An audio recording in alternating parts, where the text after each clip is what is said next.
Hey guys, how's it going? So today we're gonna head out to the cut flower garden and we're gonna plant a bunch of flower seedlings. See, I have the gator all loaded up both back here and I've got a few flats on the floor up front. But I wanted to stop here in the shade before we head out there because it's a little breezy and it's very bright and really warm today. It's really quite nice. But I wanted to talk about pinching seedlings. The only variety that I'm putting out that needs to be pinched today are Snapdragons. And the reason why we do that on certain varieties is because when you take the top of the plant off, that's what pinching is. It's basically just cutting your plant back a bit. It encourages more side branches, which will in turn give you more stems for cutting. I'm also planting some stock and China asters, mahogany splendor hibiscus. All of those don't need to be pinched. What else do I have in here? Cerinthe, is that how you say it? It's spelled C-E-R-I-N-T-H-E. Anyway, I have some of that and then some bunny-tailed grass and love and a puff vine as well. They're all looking pretty good. So Snapdragons here, these are all flats of 72. This is a 72 as well. 2 flats of 24 here. We've got some stock up here. China asters that look a little bit puny, but I think they'll be great once we get them out of their cells and out in the fresh air. And then we've got love and a puff vine and bunny tails. So what happened in this flat is I thought that my love and a puff was just coming up really spotty, like it germinated poorly. So I thought, well, I've got these empty cells in here. I just don't want to let them go to waste. So I seeded some bunny tail grass in there, which came up beautifully. And that's about the time when the rest of the love and a puff decided to emerge. I was just impatient. So now I've got like an intermix going on of the grass and the love and a puff. I might be able to separate them when I plant. I may not. Doesn't matter. It's a fun experiment. And then up here on the floor of the gator, more China asters. But no, that's China asters, a little bit puny. But you know, last year mine didn't look great when I put them out either, and they did fantastic. This is the Cerinthe. And then the mahogany splendor hibiscus. So here we are mid-May. We're actually a month ahead of when we planted them last year, which makes me very excited. Last year when I planted the Snapdragons, they were leggy and lanky. They looked really weak, and they looked like that for a good 2 weeks after I put them in the ground, and I thought, nope. They're not gonna take, they're not gonna do anything, and they were fantastic. So I'm really looking forward to getting these in before they're so big and lanky. I think we may even get a better crop out of them. But let me show you how to pinch them real quick before we head out. It's super easy. Okay, so right here we have a flat full of Madame Butterfly yellow Snapdragon seedlings. You can see that this is coming up from one stalk. And I mean, you wouldn't need to pinch them if you don't want to. If you want this just to continue growing up and producing one big long bloom stalk, you can absolutely do that. I mean, whatever you want to do. But if we take this down and trim it off like that, see that? So by doing that, the plant will be encouraged to form a couple new branches right here. And so instead of one going straight up, we'll have 2 new ones, and then it'll continue to branch from there. You don't want to take it down past the second set of leaves, so never like all the way down here. You want to at least go up above the second set right here. So essentially I could have taken this one down to right there, and that's perfectly fine. So the next one right here, you can see the first set of leaves there, second set, third set, so you can take it down right there. So now we should start seeing some new buds forming right at that node, and a node is where a leaf attaches to the stem, and it'll form the new stems right in between the top of the leaf and the branch there. You'll want to pinch your Snapdragon seedlings when they're about 4 to 5 inches tall, which is about where mine are. I mean, just maybe a tiny bit taller, except for this one right here. Look at this. It's formed a bud and it's getting ready to bloom. I don't think I'll be able to cut this one back. I think I'll leave it so it can fulfill its bloom destiny. What I might actually do is just go ahead and pinch all my seedlings while we're in the shade somewhere nice, and then we'll head out. And it's gonna be very simple once I get out there. It's basically, I'm planting them in rows. I usually go with the recommended spacing that's on like a seed packet. And so I'll be doing that with each individual crop, making sure to put their plant labels in the ground so everything's ID'd. But I will be also putting in some starter fertilizer and some compost, just a little bit, into the planting area. That seemed to really help out my crops last year. All right, so let's get all of these pinched really quick.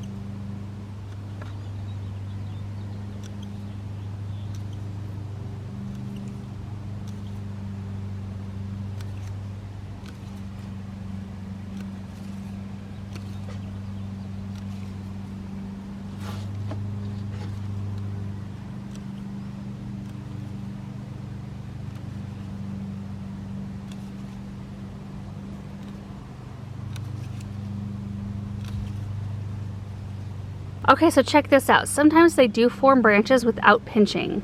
So like this one, let me just take the top off really quick. See right below where I cut? Right there, there's already 2 sets of leaves forming. Look at that. That's exciting.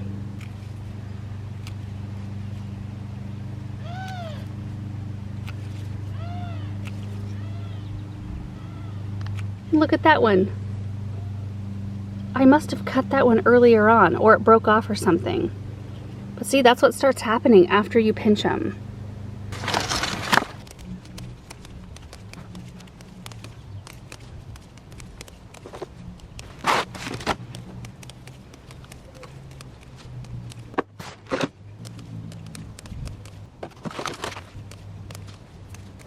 All right, so pretty easy. Once you get going, I don't really even distinguish exactly where the stem and the leaf meets. I just kind of figure out a safe level to cut them at, and then I just cut them all back because they'll form their new branch right here, their new branches, and we'll cover this stem right here, and it saves a heck of a lot of time. So I did leave this one though. I think we'll tuck that into a flower bed somewhere close to like maybe the kitchen, or maybe in the raised beds up here closer to the house where we can enjoy it early. And here is my pile of tops right here. It always kind of seems a little bit sad to do it, but in the end, the plants will be so much more productive because of it. Okay, now we can head out and plant. I'm so excited to see some more things going into that space. Also, since we're on the subject of cut flowers, I wanted to give you a quick update on our ranunculus and anemones. The ranunculus, the growth is amazing, and they're just starting to really put on a bunch of buds. That we've even got a few flowers. I did discover that this part of the raised bed, the drip tubing isn't working 100% properly, and I'm glad I caught it before it damaged them too much, but you can see that the growth where there was more consistent water is a little bit fluffier than right here because they were struggling a bit, and maybe that's what forced them into bloom a little bit early, like earlier than the rest. We're about ready to see a bunch of color though in the ranunculus section, and then the anemones are doing great. Aren't they so beautiful? I've cut some for the house already. I have the hardest time though, like I grow them on purpose in the raised beds in here for the purpose of cutting. And they're so pretty out here that I still have a hard time cutting them. Dang it. So these right here are part of the pastel mix. These are all from Floret actually. She sent these out for us to try. And then these are the white with black eye. Oh, whoa, look at that. I think that's in the pastel section right there. I kind of did half and half. White with black eye and pastel mix. Super happy with the productivity in this bed right here. I'm super happy with how productive this bed has been. I mean, they haven't been in bloom for very long, and we're just starting to see a whole bunch more action in here. Got a nice crop of weeds growing. All right, here we are. I need to pull on that drip tape. That's the one thing. When you don't bury it and leave it on the surface, because you can bury drip tape, it does get all wonky when it gets warm out and things like that, so we do need to tack it down a little bit. And I do think I'm going to plant my snapdragons toward the outer part here. The dahlias will be right over here in that second section, and if I do snapdragons and then some zinnias in here, last year my zinnias were a little bit taller than my snaps, so I think I'm going to kind of graduate the size up that way just because the driveway is right here. And I wanted the real, I wanted to see layers of color in here, if possible.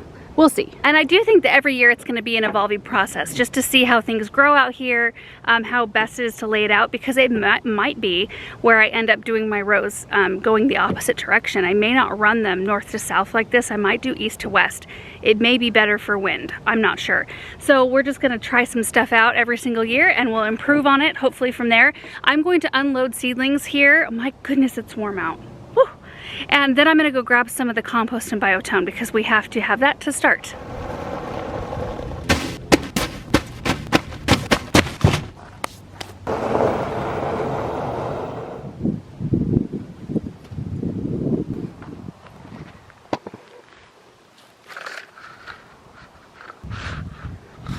Okay, so I just straightened up the drip tape a little bit. And as I planned, I'm gonna grab some landscape staples. I'm just going to stake the drip tape where I want it to go. And I'm pretty sure that burying the drip tape is probably the way to go, because then you can put the tape exactly where you want the water to be and it doesn't shift around and that sort of thing. It kind of pins it down. But I don't want to go to all that work, honestly, because I want everything to be very mobile. At the end of the season, I want to be able to take everything up and then reconfigure everything the next year if I want to, and I just want it to be very easy to do. So I felt like keeping it on the surface is easier for that reason, and then I can just use the landscape staples every once in a while just to kind of keep it in check a little bit. All right, so I'm just gonna go in with a little bit of this, a little bit of that, and all of these. So exciting.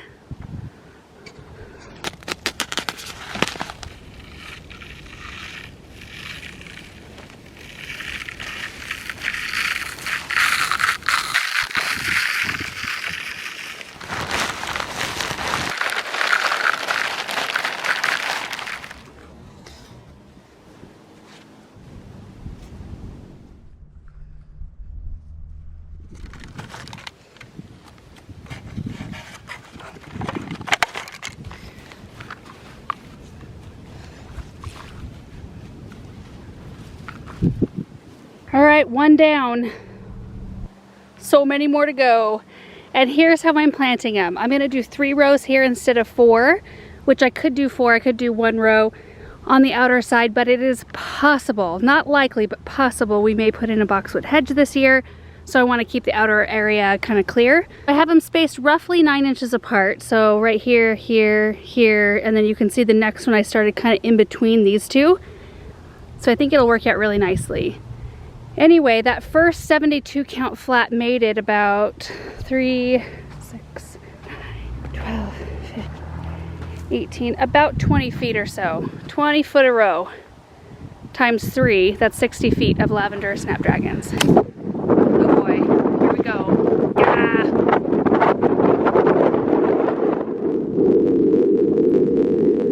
I actually didn't see anything on the forecast about wind today. I should probably just come to expect it. Anyway, these snapdragons are gonna get put through the test right away. All right, let's get after it.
I'm pretty sure I'm a complete wreck at this point, but I got everything in the ground except for the love in the puff vine, because I want to look over the seeds that I have still in my pile yet to direct seed in the ground.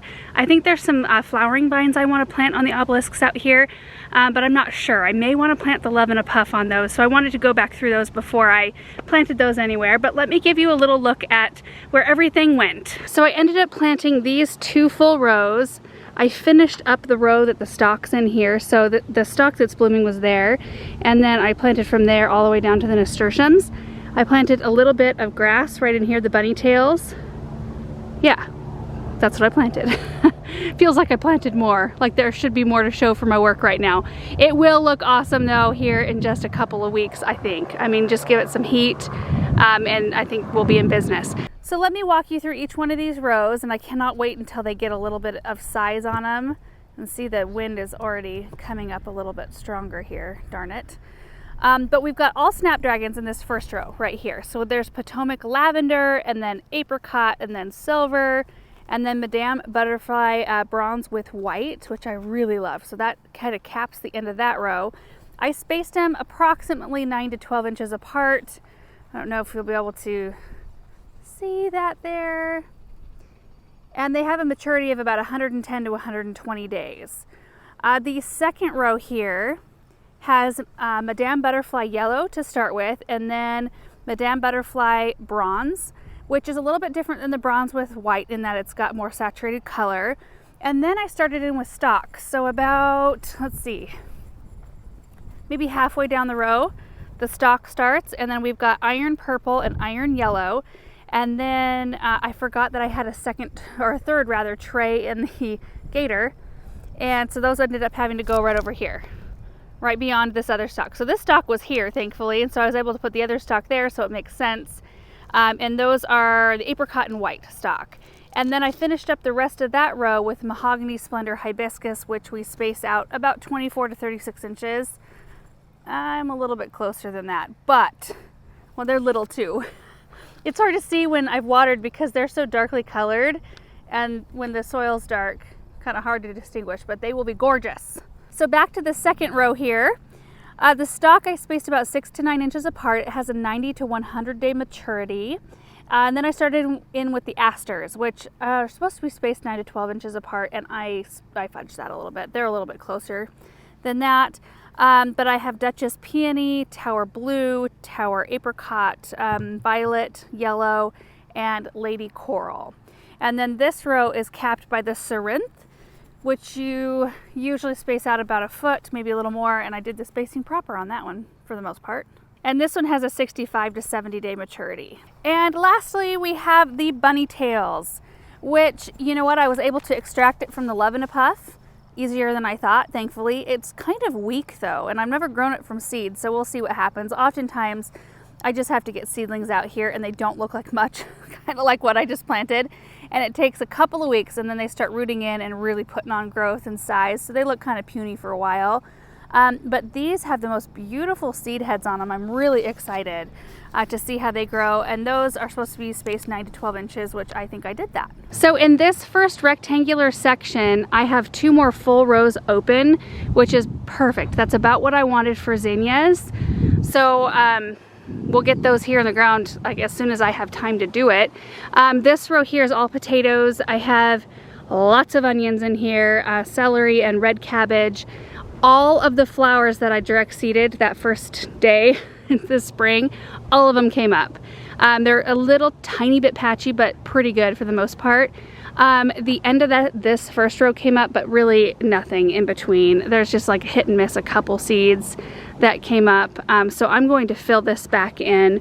I'm gonna reseed Baby's Breath. I'll probably reseed Clary Sage and those sorts of things. So we will get that filled. We're also about ready to start vine crops right here from seed. Dahlias will go in at the end of the week over here. I've got one available short row, which is 47 feet over here. And each row, when I say that, is actually 3 to 4 rows because that's how thick we plant. So when I refer to a row, it means a row with 3 lines of drip tape, which we can plant 4 rows on. Like the potatoes looks like 1 row, but that's actually 240 feet of potatoes right there total, because there's four rows of 60 there. And then this section up here, I'm planning on doing sunflowers, amaranth, a whole bunch of other things I'm gonna direct seed. It's actually gonna fill up really fast. So this is all we're left with today. I have my one lone little apricot snapdragon that I'll go tuck into a flower bed near the kitchen. And then we've got our Love in a Puff vine, which I will deal with later on. Oh, you know what? I seeded some butterfly peas in here too. What was I thinking? Oh, and I got three of them up. Well, that's exciting. 1, 2, and 3. Alrighty then. I was getting carried away with myself with my seeds this winter. I don't know what was going on. So that's it, you guys, for today's video. I am so excited about this. I think that last year that was my favorite part of our garden. Even though the cut flower garden was just kind of willy-nilly, like out plunked in the middle of nowhere, and we didn't really have like a solid system set up for anything, it was the most exciting thing for me because it was brand new. It was something I'd never done, and it's just a place where you can just toss stuff. Like, it doesn't matter if you know, you have to plant a flat of stock somewhere else and not with the other group of stock, you know what I mean? It's just kind of one of those areas you can just be free and try out things and be experimental with stuff. When you do gardens up like around our house that are a little bit more formal, there is more of a method to it, which I do appreciate too. Like, I couldn't live with this right up next to my house. I need to have like some structure and things like that. But I don't know, I like them both for different reasons. Anyway, thank you guys so much for watching this video. I hope you enjoyed it, and we will see you in the next one. Bye.